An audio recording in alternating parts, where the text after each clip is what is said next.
All right. Well, our next segment here, we're just going to delve into the conspiracy theories. And it's tinfoil hat time. The moon landing was fake. Paul McCartney's been dead since 1966. Dogs can't see color. 5G causes syphilis. Do you understand that? I do. Do we get to use that music under fair use or something? Because we get to use it under. We're not big enough for them. One day we're going to be big, and that's they're how going to come we know back we've and be made it. like, get us sued. That's how we know we've made it. Well, you know what? You can have all the earnings from all these episodes then. Congrats.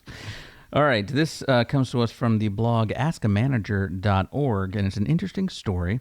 And the headline is, "The new hire who showed up is not the same person we interviewed."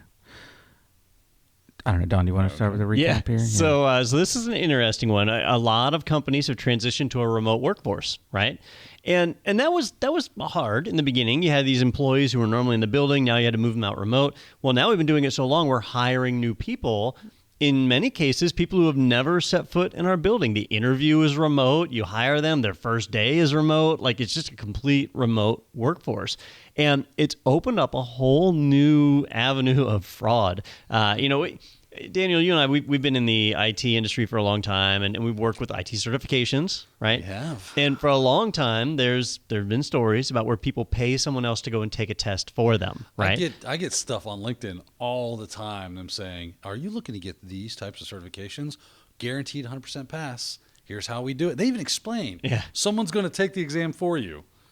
So that type of exam fraud has been going on a long time. College exams have had that, especially with the foreign language test. Full you House. hear about that? Yeah, the Full House lady. A little bit different. Right? It was just Yeah. bribing Just to get paid them a in. bunch of money. Yeah.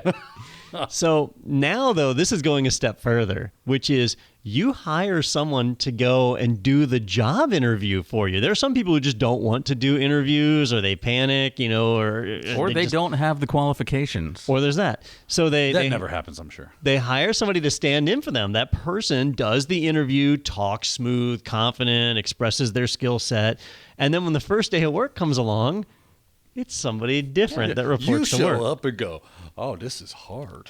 Yeah. Did we meet in the interview? Yes, Now, we did. Best case scenario for some, well, I don't know, maybe not best, but a decent scenario is that person is just underskilled, right? Misrepresented their skills, and they're not good at their job, and you fire them, and that's it. But worse, this could be a person who's claiming to have security clearance but doesn't. This could be somebody who's maliciously trying to get company secrets and information, intellectual property, and leak that out. There's a lot of risk that happens there when we're having to mail out a computer for them to use, or have them VPN in, give them credentials. This is an exposure that makes things really tough with hiring remote. I actually read a story about this person that said, I'm losing the best job I ever had, and here's the reasons why.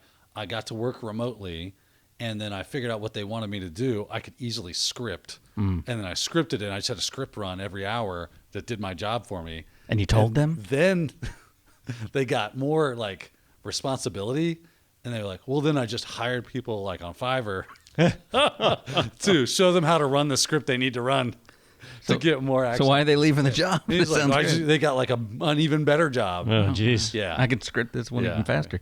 Well, yeah, I mean, I guess that's the case here for background checks and things like that, or they were even saying in the article, check ID at the interview, things like that. But, in bigger companies or places with unions or government jobs, it'll probably take a few weeks at least to get fired, and so you're making some money here. Yeah.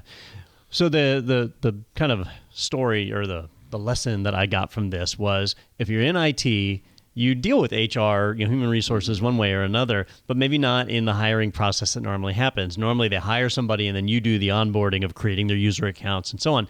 You may want to reach out to your HR department and talk a little bit more about ID verification and make sure that we are validating people's identity prior to them being hired. And it's as simple as what Peter said. You can ask them to hold up their driver's license on the webcam. And if they don't have the driver's license, there's problem number one, right? Because you got to be eligible to work. And then two, if the picture doesn't match and so on, simple things, they can make a fake driver's license, but it's a little more effort. Yeah. And this story here from Ask a Manager, once they found out, they started, or they suspected and they got human resources to reach out to this person, and the person quit. So they kind of knew that the jig was up, and they quit. That's great. Yeah, they just said like once they got on the call with HR, their guy just like, oh, I'm out. Turns off the webcam, gone. But I mean, you sent this guy a computer. You know, you might have there have been hardware involved here.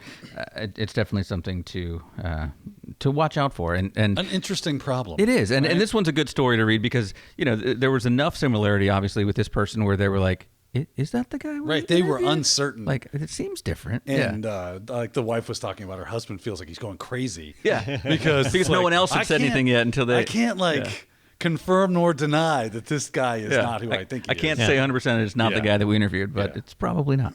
So, interesting story. Definitely one that is worth a read and something to be careful about as you go through that process, possibly yourself. If you enjoyed that segment, be sure to check out our entire podcast available in the playlist right here. And you can always subscribe to stay up to date with the latest tech news and other happenings in the IT world. Be sure to tune in every Thursday for new episodes. I hope to see you there.